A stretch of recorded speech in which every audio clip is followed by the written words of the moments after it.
momento. Padre, en el nombre de Jesús, te damos gracias, Señor, porque tú eres un Dios que nos da siempre tu victoria, siempre tu gracia, Señor amado.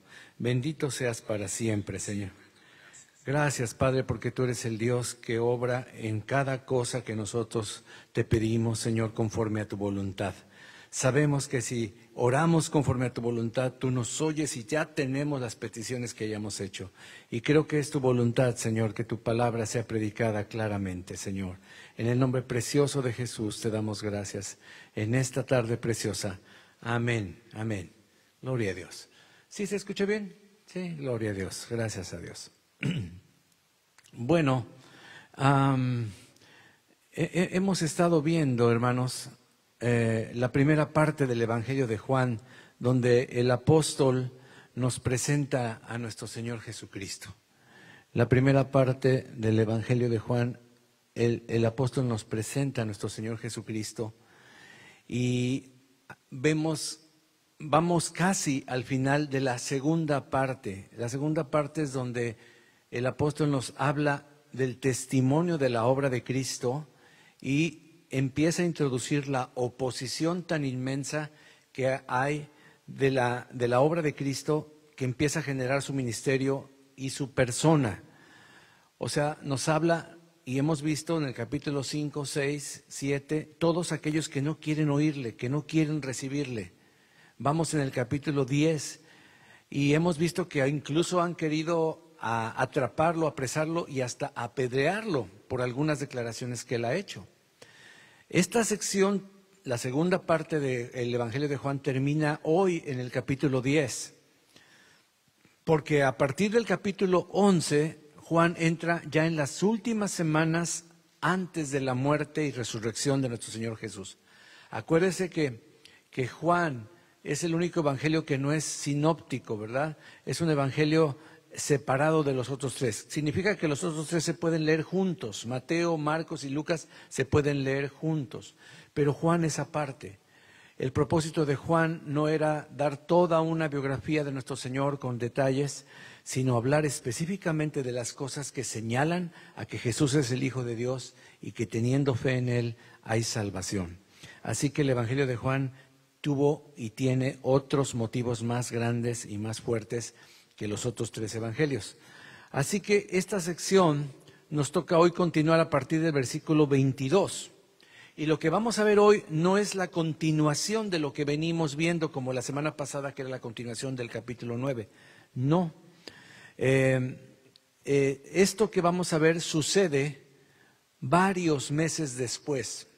Hay un lapso de varios meses después. Pero Juan, cuando está escribiendo esto, no ha cambiado de tema. Y te vas a dar cuenta de que esta porción es una especie como de resumen de todo lo que hemos visto anteriormente. Todo lo que hemos visto antes lo va a repetir de alguna manera en esta porción del 22 hasta el 42 del capítulo 10. Así que yo te voy a invitar a leer el versículo 10, Juan 10, 22. Ahí acompáñame ahí con tu Biblia. Vamos a Juan 10, versículo 22. Muy bien. Vamos a hacerlo más grande para que puedan los que no traen su Biblia ahí con ustedes poder verlo rápidamente. Juan 10, versículo 22. Leo el 22. Celebrábase en Jerusalén la fiesta de la dedicación. Era invierno. Otra vez, celebrábase en Jerusalén la fiesta de la dedicación y era invierno. La fiesta de las luces es una fiesta que se da más o menos en diciembre y principios de enero. Se le conoce como la fiesta de dedicación, la fiesta de las luces. Eso de que era invierno no es solamente porque se celebraba en esa época, sino también se puede entender como que había mal tiempo. También se utilizaba esa expresión para cuando había un tiempo frío, un tiempo muy ventoso o hasta lluvioso. Así que Jesús estaba en esta celebración, versículo 23, y Jesús andaba en el templo por el pórtico de Salomón. Jesús andaba en la parte que se conocía el pórtico de Salomón, que era una especie de placita con columnas, con un techo, no muy grande, pero sí estaba techado, Y era lo que había quedado, queridos hermanos, lo que había sobrevivido del famoso primer templo que edificó el rey Salomón. Es lo único que quedó. Unas columnas con un techo, un pasillo. Eso es todo. Ahora, ustedes recuerdan que el rey Salomón edificó un templo muy grande, muy lujoso. Este templo fue destruido por los babilónicos cuando invadieron Jerusalén. Y según los historiadores, este templo había sido aún destruido totalmente, no había sido totalmente destruido, sino que solo quedaban esas columnas del pórtico de Salomón. Por eso se le llama a ese lugar el pórtico de Salomón. Así que ese lugar estaba al resguardo un poquito de la lluvia, de los vientos, y probablemente por eso ahí estaba también el Señor Jesús, debido al mal clima. Pero el pasaje nos da otra referencia, nos dice que era el tiempo de la fiesta de la dedicación. Y nosotros necesitamos comprender un poquito qué era esta fiesta y por qué se celebraba. O sea, necesitamos saber un poquito qué era esto del tiempo de la dedicación. Ok, pues lo primero que tenemos que decir es que esta fiesta no está establecida por la palabra de Dios como una fiesta que se debe observar, celebrar. Gracias, amor. No es una de las fiestas del Señor, como habla la Biblia. No estaba establecida por la ley como la fiesta de los panes sin levadura, la fiesta de los tabernáculos, la Pascua, etcétera. No, esta fiesta era, por decirlo así, una fiesta mucho más reciente. Esta fiesta, la fiesta de la dedicación, también se le llamaba la fiesta de las luces. Ahorita vamos a saber por qué. Era como un encender antorchas en toda la ciudad. En esos días se encendían antorchas en la ciudad y dentro de las casas, metiendo pequeñas lámparas o grandes lámparas para la casa, ¿verdad? Pero no tan grandes, que iluminaran todas las casas, que las casas estuvieran iluminadas durante estos 7 días, que casi no hubiera oscuridad. Tal vez el nombre más conocido por nosotros o para nosotros en la cultura sea Hanukkah. ¿Ha escuchado esa fiesta, la fiesta de Hanukkah? Bueno, es la misma fiesta. Hanukkah, fiesta de las luces o fiesta de la dedicación. Y hasta el día de hoy se celebra entre los judíos. Ahora, me parece, por ejemplo, que el año pasado Hanukkah cayó entre el 20 y 22 de diciembre. A partir del día en que se caía, se contaban 7 días de fiesta. En esa fiesta lo que se hace es, se enciende un candelero de 8 brazos más un brazo central. Son 9 lamparitas. De la vela central se va encendiendo una lamparita, una vela cada día, durante 8 días. Ahora, por favor, atención, no hay que confundir ese candelero, con el candelabro de 7 brazos, que era el candelero que estaba en el tabernáculo de Moisés. Y con este candelabro es diferente. Este candelabro son 9 brazos. En realidad se celebraban 8 brazos más el central. En el que Dios puso eran 7 brazos, o sea 6, 3 de cada lado y uno en medio, porque 7 es el número perfecto. Este candelabro es diferente. A lo mejor en tu casa tú tienes un menorá, ¿verdad? Que es el candelero de 7 brazos, o tienes un Hanukkah, que es uno de 9 brazos. Yo no quiero decir que cuál es el bueno, ¿verdad? Pero honestamente el bíblico es el de 7 brazos, es el que representa para nosotros a Jesucristo como la luz del mundo. Pero este nuevo candelero se estableció cuando pasó lo que pasó, que celebra la fiesta de Hanukkah. Ahora, la pregunta es, ¿cómo surgió esta fiesta? Y es importante que hagamos un paréntesis, por eso les planteé la pantalla para que me observen. Y es importante para nosotros que sepamos, ahorita vamos a ver por qué. Los judíos habían sido conquistados por Babilonia, hermano, por el rey Nabucodonosor. Y cuando el imperio babilónico a su vez fue conquistado y cae bajo el imperio persa, uno de los reyes persas, el rey Ciro, da permiso para que los judíos puedan regresar a su tierra y precisamente reedificar el templo. Y eso lo podemos ver a detalle en el libro de Esdras. Un servidor ha estado leyendo particularmente, mi libro ahorita para leer es Esdras. he estado viendo Esdras, había estado escuchando los preciosos estudios pormenorizados de Esdras que yo les he recomendado con el maestro,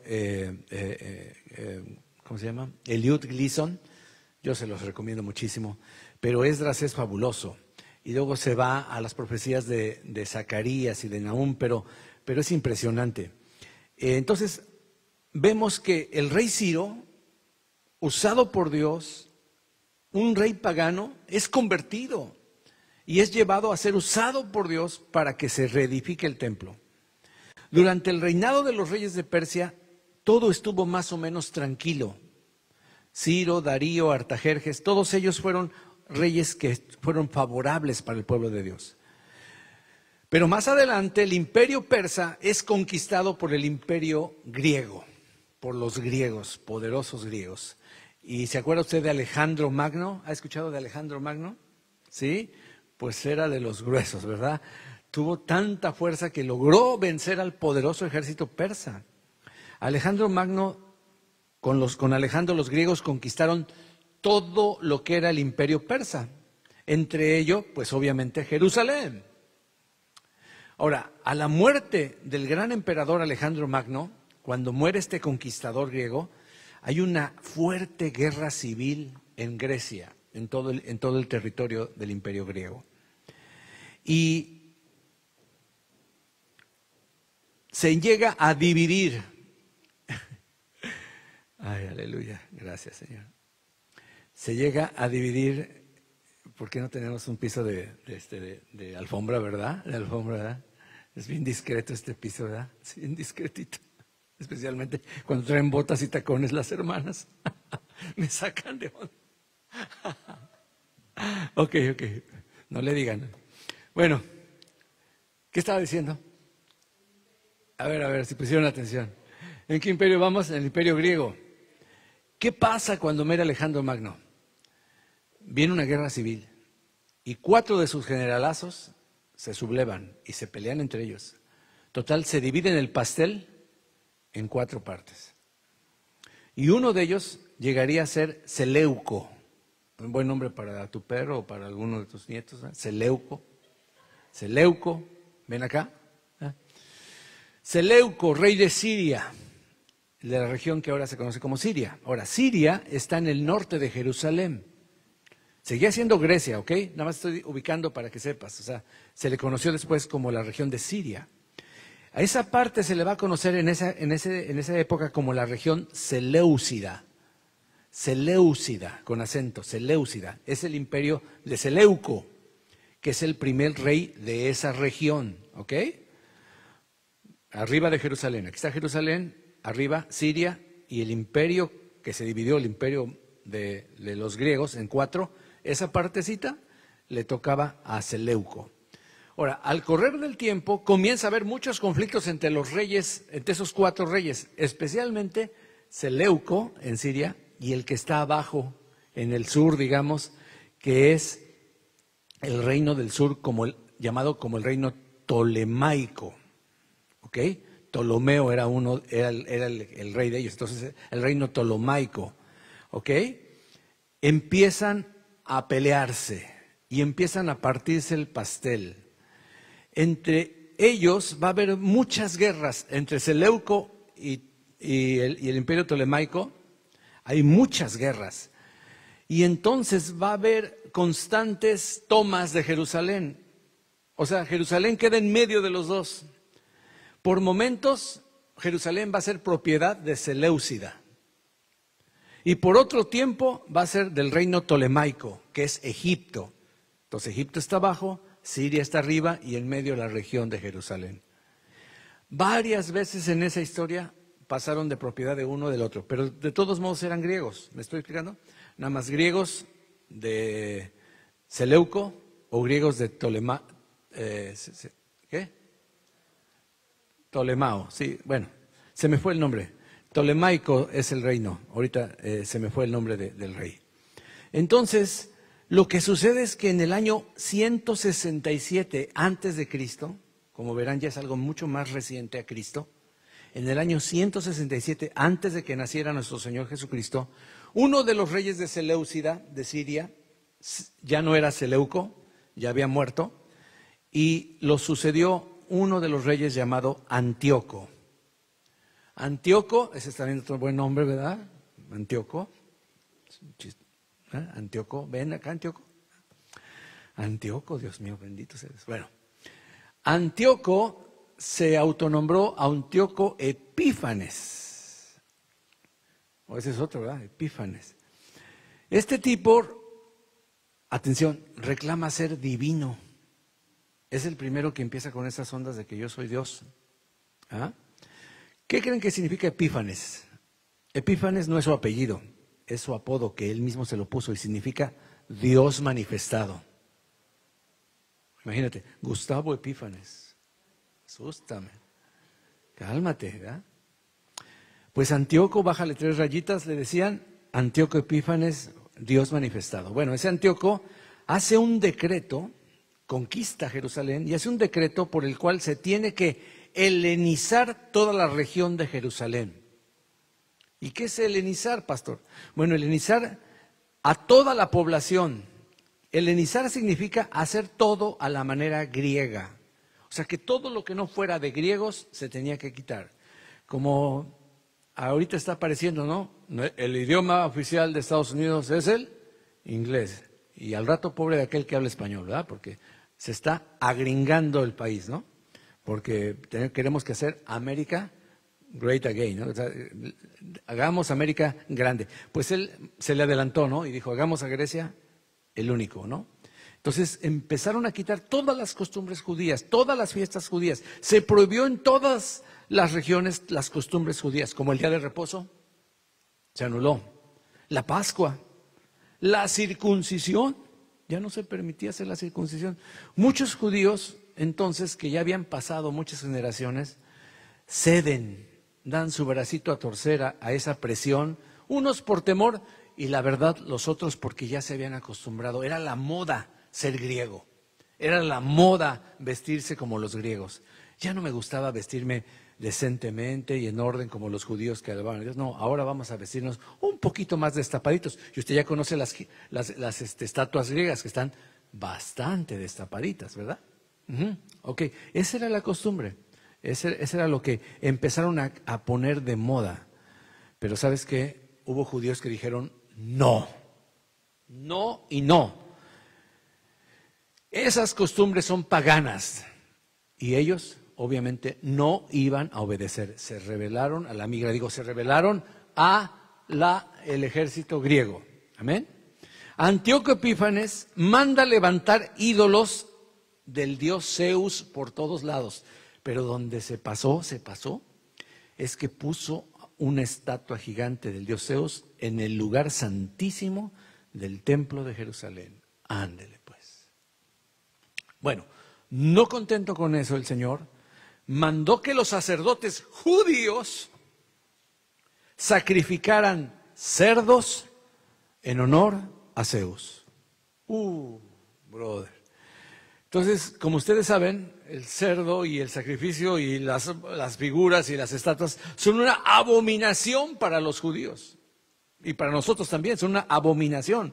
En especial los cerdos, que son animales inmundos. Si tocabas un cerdo, olvídate. Quedabas inmundo. Ahora, imagínate sacrificarlos en honor a un falso Dios en el lugar más santo para los judíos, el lugar de la presencia de Dios, que obviamente ya no había ninguna presencia. Si no se hubiera destruido la estatua, así como le pasó a Dagón, ¿se acuerdan? ¿Verdad? Lo llevaron ahí, llevaron el arca con Dagón y ¡pum!, lo despedaza el Señor, lo descalabra. Pero ya no había arca, ya no había presencia de Dios, pero había judíos que querían regresar al orden de Dios. Entonces dijeron no. Así se levanta un sacerdote llamado Matatías, se levantó en armas, por así decirlo. Se dice que cuando Matatías vio a un sacerdote judío, de los sacerdotes del templo, que estaba a punto de obedecer y de sacrificar un cerdo en honor a Zeus, dice que no aguantó y no sé cómo pudo, le quitó la espada al guardia griego que estaba ahí, al soldado, y mató al soldado y mató al sacerdote por andar dubitando. Órale. tú no perteneces aquí. Y entonces se armó desde ese momento la revolución. Él y sus hijos y unos cuantitos más, no eran muchos hermanos, empezaron a hacer y a estrenar lo que ahora se conoce como guerra de guerrillas. Y es muy, muy buena esa estrategia. Cuando empiezas a hacer pequeñas células y por todos lados tienes al enemigo, no sabes por dónde te va a sacar, esa es la guerra de guerrillas. Ellos empezaron a hacer eso y empezaron a darle en la torre a los soldados que estaban en la región de Jerusalén. Al cabo de varios años, ellos finalmente derrotan al imperio persa, al imperio griego, de esa región. Y este pequeño ejército logra reconquistar a Jerusalén, gloria a Dios. Y lo primero que hacen, ¿qué es lo primero que hacen? Purificar el templo. Purificar el templo, santifican el templo, quitan los ídolos que se habían puesto, tiran abajo esas esculturas. Gente, las cosas que encuentren, entre las cosas que encuentran una lámpara que debía estar alumbrando continuamente en el lugar santísimo. ¿Cuál era esa lámpara? Pues la de 7 brazos, ¿verdad? Pero obviamente la lámpara no tenía aceite. Estaba más seca que nada, arrumbada por ahí. Gracias a Dios encuentran también una toma de aceite de la unción, solamente una. Encuentran una muestra, encuentran un frasquito con aceite, pero ese frasquito con aceite solo les alcanzaría para un solo día. Hermanos, el proceso de elaborar el aceite en el candelabro duraba una semana por lo menos. Pero ellos prendieron esa lamparita como diciendo, bueno, aunque sea, prendamos esta, ¿verdad? Y milagrosamente, ese aceite que debía durar solo un día, hermanos, alcanzó a alumbrar toda la semana para que al 8º día ya estuviera listo el nuevo aceite de la unción y entonces se ilumina ya el candelero con nuevo aceite cada semana, a partir de esa bendita celebración. Bueno, eso que estoy diciendo era la purificación del templo, la reconsagración del templo que estaba contaminado con ídolos y sacrificios abominables y ahora se purifica. Pues precisamente eso es lo que se celebra en Hanukkah, la dedicación, la rededicación del templo de Dios. Cuando se celebra esta fiesta, ese hecho es el que se celebra. Ahora, todo lo que les acabo de decir es histórico, o sea que sucedió. Antíoco Epífanes realmente existió, realmente conquistó, y esta guerra se le conoció como la revuelta de los macabeos. La revuelta de los macabeos. ¿Por qué? Porque a la muerte de este sacerdote Matatías, que es el que comenzó, el que le quitó la espada a un soldado, lo mató y mató al sacerdote que estaba ahí a punto de obedecer, ¿verdad? Por ser tibio. Matatías tenía hijos muy, muy pesados, pero al morir, dicen que al año del conflicto ya estaba grande el Señor, murió. Pero uno de sus hijos, llamado Judas, conocido como Judas Macabeo, fue el que siguió, ¿verdad? Entonces, después de haber comenzado la revolución, tomó su lugar Judas, llamado Judas Macabeo. Ahora, Macabeo significa martillo, no es su apellido, no es su segundo nombre, es un apodo, Judas Martillo, ¿verdad? ¿Y por qué? Pues se le llamaba así por su fuerza, su determinación y porque era súper efectivo, súper diestro en las artes de la guerra, era un gran guerrero. Entonces, liderados por este Judas Macabeos, ya te das cuenta que no todos los Judas son iguales, ¿verdad?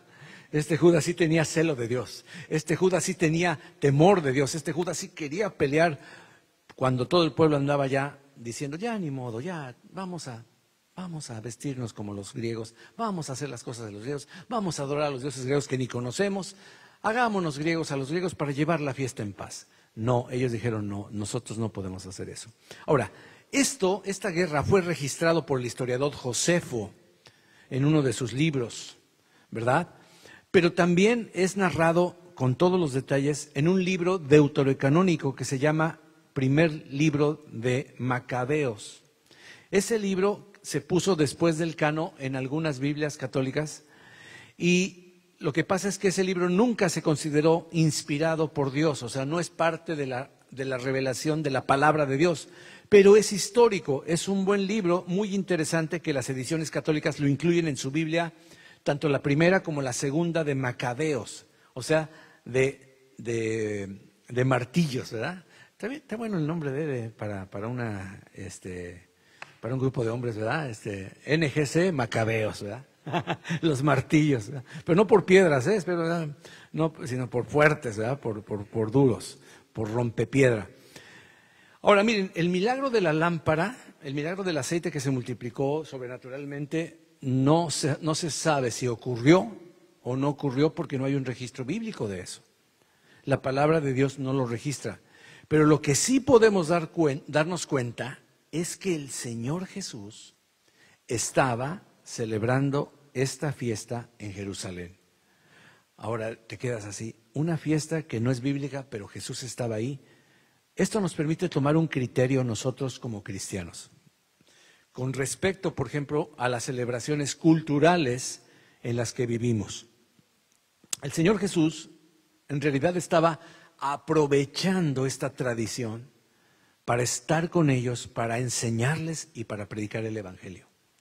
Hermanos, mucha gente en la cristiandad critica a los cristianos como nosotros, que por ejemplo celebramos o tenemos cultos en relación, por ejemplo, a la Navidad, por decir un ejemplo. Pero obviamente los verdaderos cristianos no celebramos una fecha. Nosotros no nos importa si Jesús no nació o no nació el 25 de diciembre, ya sabemos que no nació. ¿Y cuándo nació, pastor? ¿Quién sabe? Nadie sabe con certeza. Algunos dicen que en septiembre, no se sabe. Pero los cristianos no celebramos más que el nacimiento de Jesucristo el Salvador, que llega a crecer y morir en una cruz y ser sacrificado por nuestros pecados y resucitado. Nuestro Señor estaba ahí con los que celebraban la liberación del pueblo a través de Judas Macabeo. Ahí estaba Él. No era nada malo. No era nada antibíblico como algunas fiestas y tradiciones que sí, de plano no debemos observar, ni debemos involucrarnos, pero Jesús no perdió la oportunidad de estar ahí con aquellos que estaban celebrando la ayuda de Dios para expulsar a los eleusidas, que era muy difícil, hermano, era un grupito tan pequeño contra soldados griegos bien adiestrados, pero el Señor les dio la victoria. Ahora este hombre, Judas Macabeo, santificó el templo, lo rededicó para adorar a Dios. Y al rato vamos a ver de qué nos va a servir todo esto. Así que regresemos, por favor, a leer otra vez el versículo 22 en adelante. Muy bien, ahí estamos. Celebrábase en Jerusalén la fiesta de la dedicación, Hanukkah, la fiesta de las luces. ¿Cuáles luces? Las lamparitas. Era invierno y Jesús andaba caminando en el templo por el pórtico de Salomón. Él no estaba haciendo otra cosa más que estaba caminando por ahí. Versículo 24, y le rodearon los judíos y le dijeron, ¿hasta cuándo nos turbarás el alma? Si tú eres el Cristo, dínoslo abiertamente. ¡Wow! ¡Qué tremendo!, ¿verdad? Mira, cuando leo este versículo, ¿hasta cuándo nos turbarás? Si tú eres el Cristo, dínoslo abiertamente. Lástima que aquí Isor no tiene emojis, pero si tuviera emojis, yo le pondría el emoji del cuate que hace así. Como diciendo, no puede ser. No puede ser. Jesús está caminando por el templo, lo rodean. ¿Por qué nos tienes en ascuas? Le dicen ahí. Ahora, vamos a ver si Jesús realmente nunca les dio señales de que Él es el Hijo de Dios. Dice, ya dinos claramente, abiertamente, si tú eres el Mesías, si tú eres el Cristo, dínoslo. Bueno, yo preparé nada más unos cuantos versículos para que veamos si efectivamente, yo creo que Jesús se quedó así. ¿Qué? ¿Qué me estás diciendo? Sí, ya dinos, Jesús. Bueno, a ver, hagamos un pequeño sondeo de algunos versículos. Juan 3:13. ¿Qué dijo Jesús en Juan 3? Nadie subió al cielo, sino el que descendió del cielo, el Hijo del Hombre que está en el cielo. Juan 6:38. Porque he descendido del cielo, no para hacer mi voluntad, sino la voluntad del que me envió. Otro, Juan 3:15, para que todo aquel que en él cree no se pierda, mas tenga vida eterna. Yo doy vida eterna, les dice. Juan 3:18, el que en él cree no es condenado, pero el que no cree ya ha sido condenado porque no ha creído en el nombre del unigénito, el único Hijo de Dios. Obviamente estos títulos le están diciendo a todos los judíos, y realmente todos se daban cuenta de que estaba adjudicándose que él era Dios, el Hijo de Dios. No hay muchos hijos de Dios, el único, unigénito Hijo de Dios. Vamos a ver otra cita, Juan 5:19. Respondiendo Jesús le dijo, de cierto os digo, no puede hacer nada por sí mismo el Hijo, o sea, él. No puede el Hijo hacer nada por sí mismo, sino lo que ve hacer al Padre, porque todo lo que el Padre hace, también lo hace el Hijo igualmente.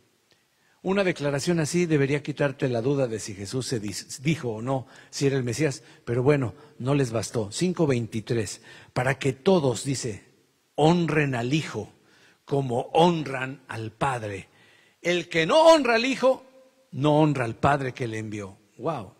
Clarísimo. Jesús pide la misma honra que se le da a Dios Padre, la pide para Él. Y el que no honra al Hijo, no honra al Padre que le envió. Porque el Padre a nadie juzga, sino que todo el juicio dio al Hijo, versículo 22, para que todos honren al Hijo. Qué tremendo. Otra cita, Juan 5:39. Escudriñad las Escrituras, dijeron. Ahí habla de mí. Porque a vosotros os parece que en ellas tenéis la vida eterna. Ellas son las que dan, ¿qué cosa? Testimonio de mí. ¿Quién podría decir eso si no fuera el Hijo de Dios? ¿Quién podría decir? Lee la Biblia, ellas dan testimonio de mí. Pues solo el Hijo de Dios, Jesucristo. Juan 7:28. Jesús entonces, enseñando en el templo, alzó la voz y dijo, a mí me conocéis y sabéis de dónde yo soy. Y no he venido de mí mismo, pero el que me envió es verdadero, a quien vosotros no conocéis. Otra expresión, Juan 8:29. Porque el que me envió conmigo está. No me ha dejado solo el Padre, porque yo hago siempre lo que le agrada. Después de esa declaración, muchos creyeron en él, dice el siguiente versículo. Pero estos fariseos, que no eran sus ovejas, no creían en él. Por último, Juan 8:54, ya lo dijimos, si yo me glorifico a mí mismo, mi gloria nada es. Hoy cantamos, glorifícate, mi Padre es el que me glorifica, el que vosotros decís que es vuestro Dios. Uy, más claro no puede ser, más claro no puede quedar. Así que así fue, hermano. Juan 8:58. Jesús les dijo, de cierto os digo, antes de que Abraham fuese, yo soy. No dijo yo era, yo fui, no, yo soy. La misma expresión que usaba Jehová en el Antiguo Testamento. Yo soy, el gran yo soy, antes. ¿Qué más dijo de eso? Juan 5:27. Y también les dio autoridad de hacer juicio por cuanto es el Hijo del Hombre. Ese título era clásico para todos. Ellos sí sabían lo que decía el profeta Daniel. Y Daniel tuvo una visión donde Dios se manifiesta, una teofanía de Dios donde se aparece como en forma humana, pero es Dios y es adorado y es exaltado por el Padre. Él es el Hijo del Hombre y este es el título que más les daba coraje que usara el Señor Jesús, porque no se refiere, como yo antes creía, a que es humano. No, se refiere a la visión celestial que tuvo Daniel y él adoptó el título, el Hijo del Hombre, así se le conoció en la profecía de Daniel. ¿Qué más dijo el Señor Jesús? Bueno, en el capítulo 8 dijo, cuando hayáis levantado al Hijo del Hombre, entonces conoceréis que yo soy. Uy, cuando levantes al Hijo del Hombre, vas a saber que yo soy. ¿Qué dijo el centurión? Verdaderamente este es el Hijo de Dios. Verdaderamente este era el Hijo de Dios. Y que nada hago por mí mismo, sino según me enseñó el Padre, así hablo.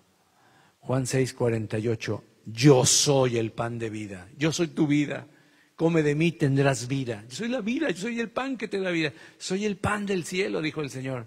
¿Qué más dijo el Señor? Bueno, dijo tantas cosas. 8:12.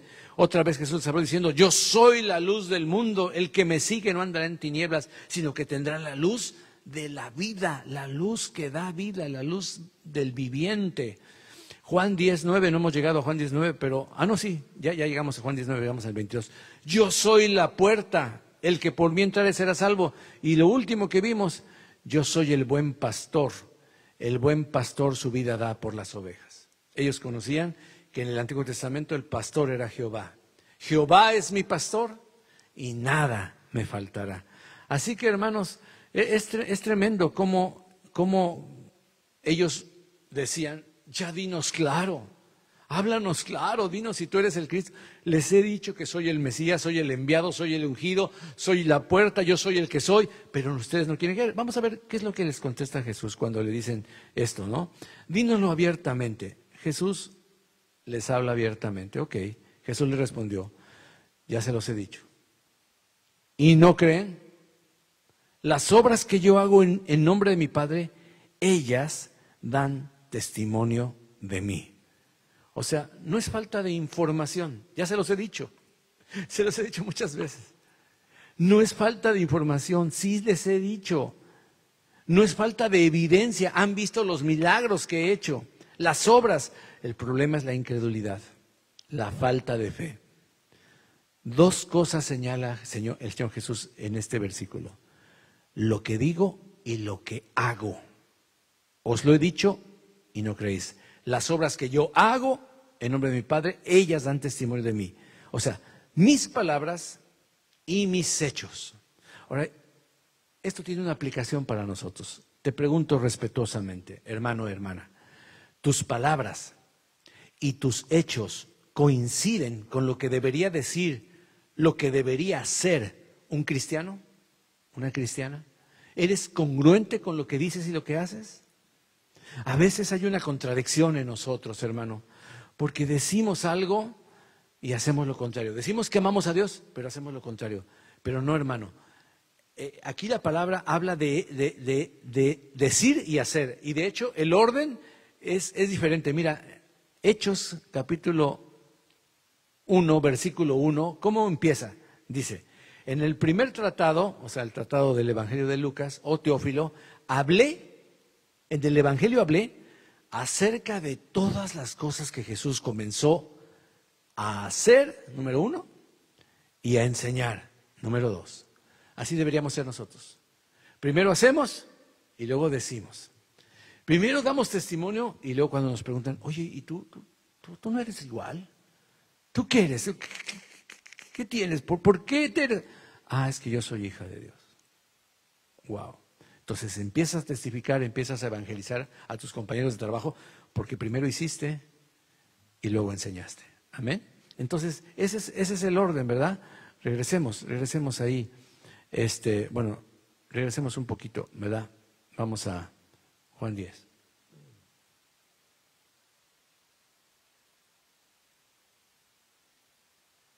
Vamos con el 26. Repito el 25. Se los he dicho, no creen. Versículo 26. Pero vosotros no creéis a las obras, no creéis al testimonio. Y la razón es porque no sois mis ovejas, como ya se los he dicho antes. O sea, recuerden, esta porción es como un resumen de lo que Jesús ya había dicho meses anteriormente. Pero seguían acosándolo. Ya dinos si tú eres el Mesías. Oye, lo que pasa es que ustedes no creen. ¿Pero saben por qué no creen? Porque no son de mis ovejas.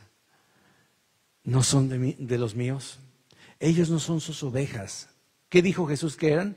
Ladrones y salteadores, que se brincaban por otro lado, que no entraban por la puerta, que vienen a matar, hurtar y destruir. Porque para ser oveja, lo primero que hay que hacer es ser humilde, hermano. Jesús reveló que es el Padre el que nos llama, y el Padre sigue llamando y nos está llamando. Debemos ser humildes para responder. Debemos ser humildes para acercarnos al pastor en cuanto escuchamos su voz. Mira, yo tengo 2 perritas y una ya no escucha y era la única que venía cuando yo la llamaba, pero hay otra que no sé qué le hice, no sé si alguna vez la traté mal o le quise meter la comida a fuerza, no sé, pero no la hago que venga. Le sirvo de comer, la pongo ahí y le digo, ven, Luna, ven para acá. Y se me queda viendo y no viene hasta que me alejo. Ya ella sale de su escondite y va a ver lo que le puse. No hago que ella venga. Pues a veces Dios llama y la gente no responde, no se acerca. Y les dice Jesús, ustedes no se acercan porque no son de mis ovejas. O sea, tendría que reconocer que yo no soy el dueño de Luna. A lo mejor Jonathan le dice, Luna, ven, y viene, ¿no? Uno sabe, cuando tienes varias mascotas, sabes quién es quién, ¿no? ¿Quién es el dueño? ¿A quién le obedecen? Hermano, vamos a leer el 27. Mis ovejas oyen mi voz y yo las conozco y me siguen. O sea, los que son ovejas de Cristo, número uno, escuchan su voz. Pueden oír, los otros no pueden oír su voz. Reconocen su voz y no solo se quedan ahí, lo siguen, lo imitan, lo obedecen. Otra cosa que me llama la atención es que dice, yo las conozco. Y ese verbo conocer, como les prediqué la semana pasada y antepasada, tiene que ver con una intimidad. Yo tengo comunión con ellos, yo conozco sus voces cuando oran a mí. Yo conozco su corazón. Hermano, qué bonito es que tú derrames tu corazón delante del Señor y el Señor te conozca. Ahora, no es que Dios no te conozca, sino que cuando le derrames, Él vea que tú eres transparente con Él. Me llama mucho la atención cuando Jesús dice que en el futuro Él vendrá y habrá unos que le van a decir, Señor, en tu nombre hicimos, ¿por qué no nos dejas entrar? Y lo primero que le va a decir cuando los vea es, no los conozco, hacedores de maldad. Porque a mis ovejas las conozco. Porque a mis ovejas yo tengo comunión con ellos. Con mis ovejas yo sé cuál es su corazón. Mis ovejas derraman su corazón y su alma a mí. Yo las conozco. Y versículo 28. Y yo les doy vida eterna. Y no perecerán jamás. Ni nadie las arrebatará de mi mano. ¡Wow! ¡Qué glorioso! ¡Qué glorioso es esta palabra, hermano! Nadie las puede arrebatar de la mano del Señor.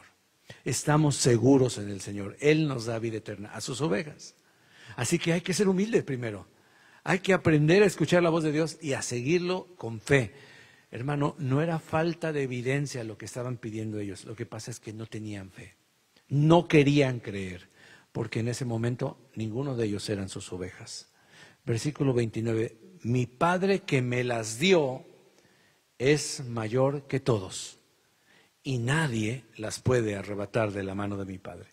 La semana pasada enfatizamos un poquito este hecho. Mi Padre que me las dio. Hermano, somos el regalo de Dios para Cristo Jesús.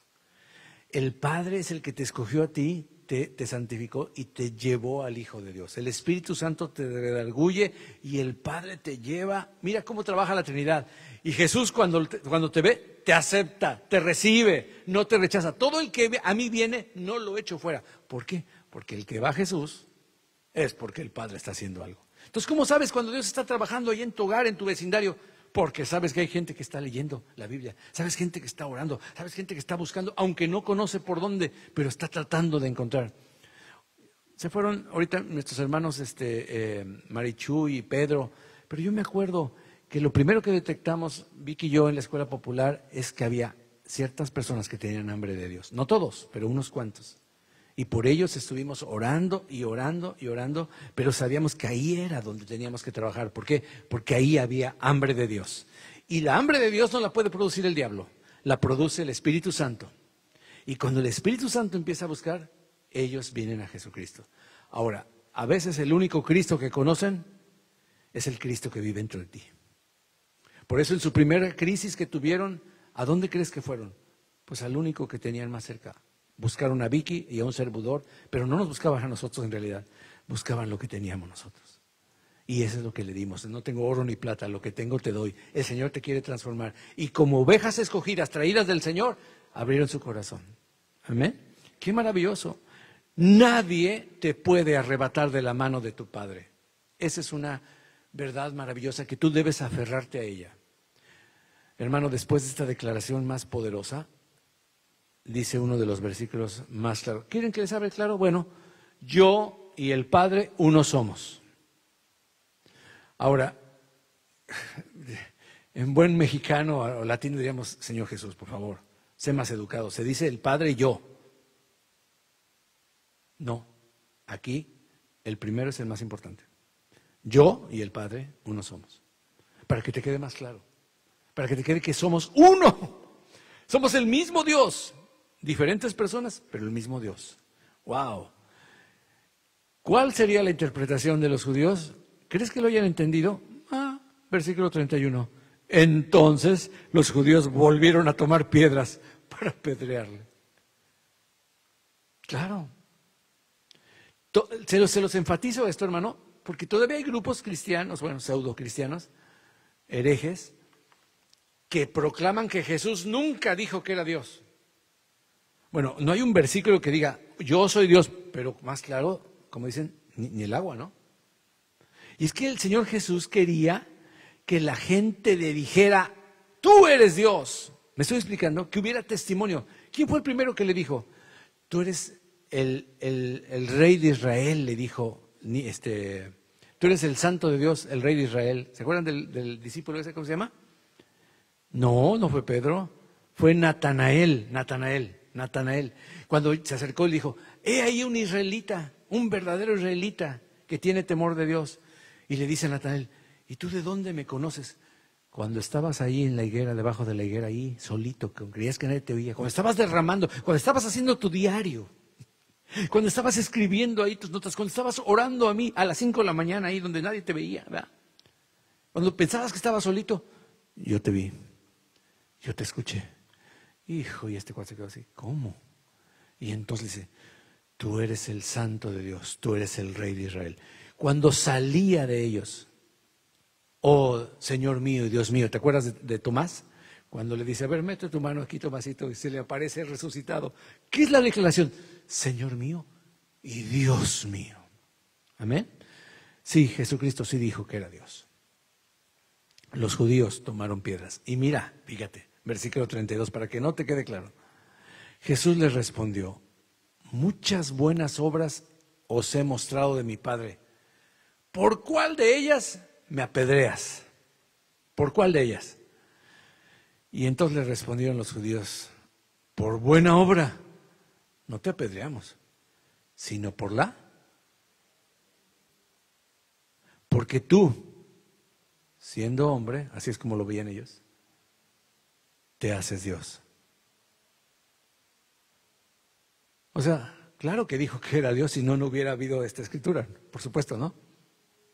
Ahora, era el momento para que Jesús dijera, ay, no, perdón, no me malentiendan, por favor, muchachos. No, ¿cómo creen? Dios me libre de blasfemar, ¿no? ¿Cómo?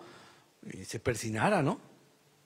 No, por favor, muchachos, yo no quise decir eso. ¿Cómo se les ocurre interpretar eso? No.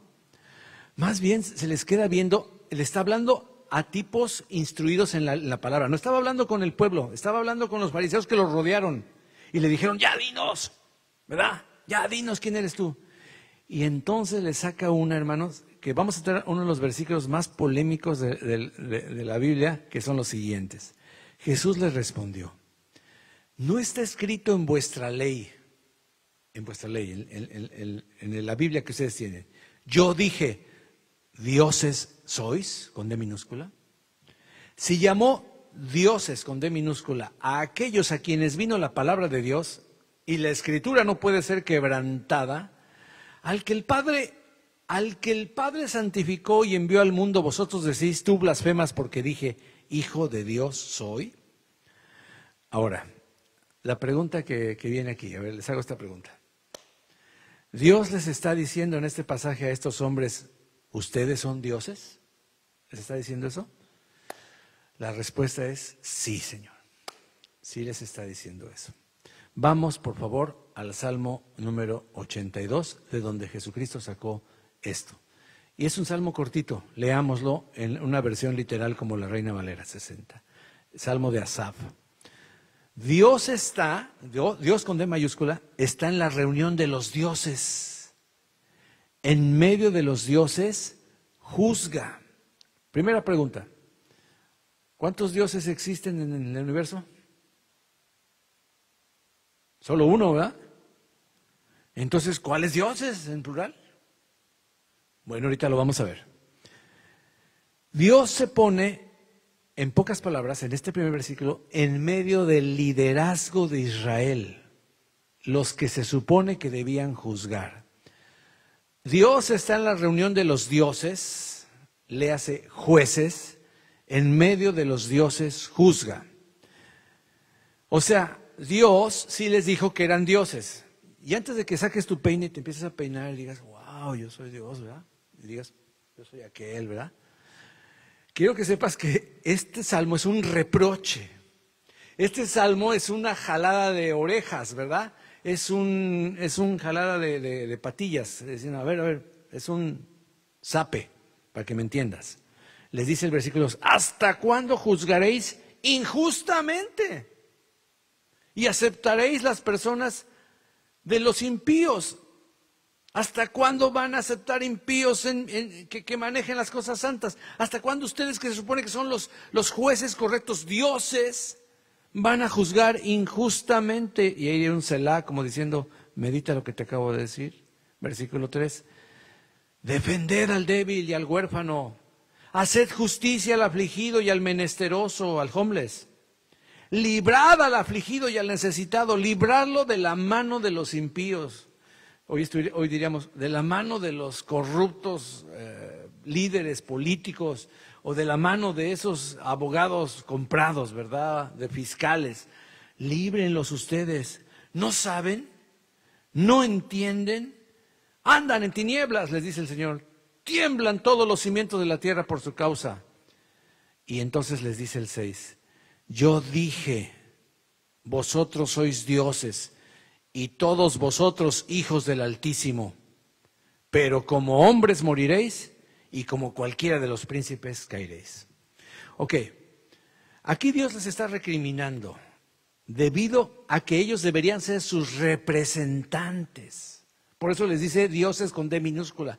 Ustedes me tienen que representar el Dios juez que juzga justamente, pero ustedes, diosesitos, pequeños jueces, no me están representando bien, me están mal representando. Ahora, sí se usa en el original la palabra Elohim, la misma que se usa para Dios, pero quiero que sepas que esa palabra tiene varios significados dependiendo del contexto. También se usa para juez, y ese es el caso en este día. A veces también se traduce como ángeles. Elohim también se traduce como ángeles, como juez o jueces, o como Dios. Aquí Dios les dice que ellos son jueces, diosesitos, dioses pequeños, pero que no están haciendo bien su trabajo. Y por lo tanto, aunque son como dioses, van a morir como viles hombres comunes y corrientes.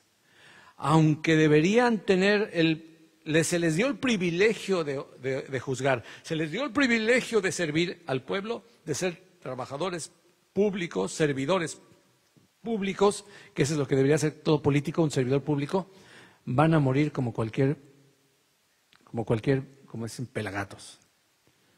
Como si nunca hubieran tenido ese cargo tan privilegiado.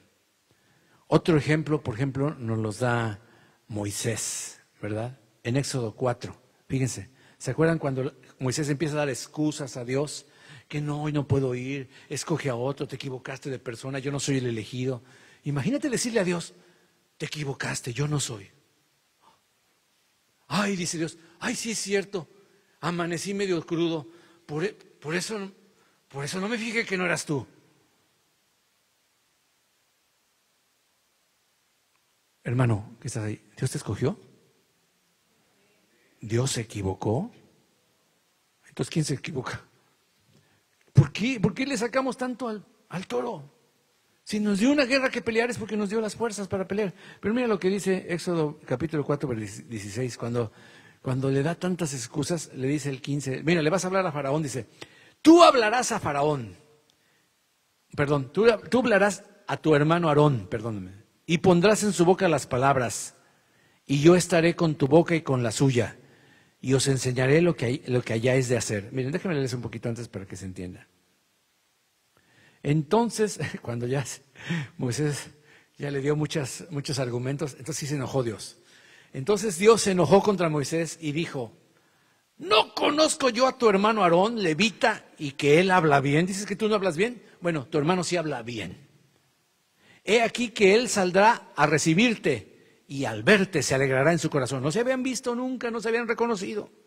Pero Dios le habla a Aarón y lo prepara. y le habla a Moisés y se encuentran, hermano, por primera vez, se abrazan después de años de no tener relación. Moisés no sabía que tenía familia, que él era hebreo, pero ahí está. Él al verte se alegrará su corazón. Tú hablarás a él, todo lo que yo te diga a ti, se lo vas a decir a él, y pondrás en su boca las palabras. ¿Cuáles palabras? Las que yo te diga. Yo estaré con tu boca y con la suya, y os enseñaré lo que has de hacer. Versículo 16. Y él, Aarón, hablará por ti al pueblo. Él te será a ti en lugar de boca.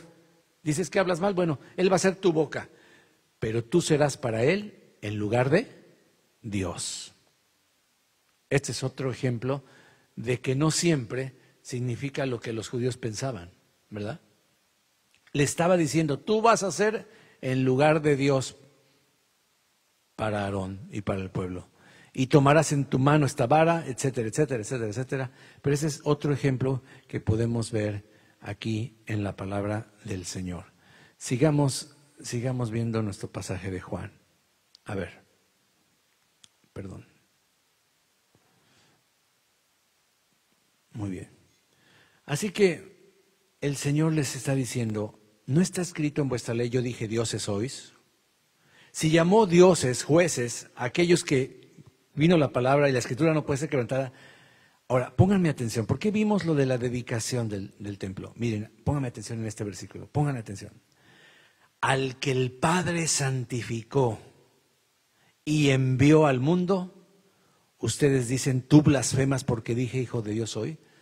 ¿Qué se estaba celebrando? La santificación, la purificación, la limpieza, la rededicación del templo de Salomón. Y al que el Padre santificó, envió, preparó al mundo, ustedes dicen que blasfeman porque dije hijo de Dios soy. Y eso es lo que estaba pasando en realidad. Estos cuates no podían entender las palabras de Jesús. Y no podían entender que la verdadera fiesta, una vez más, aún esta fiesta ya diferente, ya fuera de la ley, pero que se celebraba con justa razón, y yo digo que una buena fiesta por celebrar, cualquier persona que dedique su vida al Señor es para celebrarla, bendito sea el Señor. Si no hago las obras de mi Padre, no me creáis. Mas si las hago, aunque no me creáis a mí, creed a las obras, para que conozcáis y creáis que el Padre está en mí y yo en el Padre. ¿Qué más? ¿Qué más? ¿Tú blasfemas? No, yo estoy en el Padre y el Padre está en mí. Somos uno. El Padre y yo somos uno. Más bien, yo y el Padre. Se oye hasta feo, ¿no? Yo y el Padre somos uno. Si no me crees, créele a las obras. Si no pudiera hacer las obras, entonces no puedes creer. Pero estas obras testifican que yo estoy en el Padre. Versículo 39. Procuraron otra vez prenderle, pero él se escapó de sus manos. Y se fue de nuevo al otro lado del Jordán. Vamos a terminar ya este pasaje. Al lugar donde primero había estado bautizando Juan, y se quedó allí. El Señor no dejó que lo atraparan, no era el tiempo del Señor, de alguna manera escapó de sus manos. No dice la palabra como algunos que hacen novelas, de repente ve como que todos se quedan paralizados y el Señor pasa en medio. No sé si les dijo, engarrótenseme ahí, y pasó por ahí encima, ¿verdad? No sé qué pasó, pero de alguna manera el Señor se libra. El punto no es ese, el punto es que no había llegado su hora y el Señor se va justamente a donde estaba Juan, el Bautista, la región del Jordán. Y lo que añade Juan en estos dos versículos es bien importante y con esto vamos a terminar. Y muchos venían a Jesús, a él, y decían, Juan, a la verdad, ninguna señal hizo, pero todo lo que Juan dijo de éste era verdad, y muchos creyeron en él allí. Hermano, Juan el Bautista, déjame decirte, no hizo ni un solo milagro. Y era, en las palabras de Jesús, el mayor profeta que ha habido y habrá, no va a haber otro. Juan el Bautista, dijo el Señor Jesús, no se levantará otro como Juan el Bautista. Y no lo dijo porque era su primo de sangre, no. Era porque era el precursor del Hijo de Dios, el precursor de Dios mismo. Isaías dice, Dios mismo vendrá y os salvará. ¿Quién ha creído nuestro anuncio? ¿Quién irá por nosotros? Fue cuando Isaías dice, Señor, yo voy, heme aquí. Bueno, estaba profetizando a Juan, que también dijo, heme aquí. Él no se iba a casar, no iba a tener hijos, no iba a tener posesiones, sin embargo estaba feliz.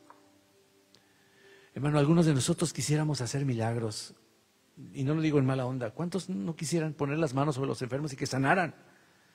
Esa es mi pasión. Yo cuando veo a un enfermo digo, no, tiene que sanar.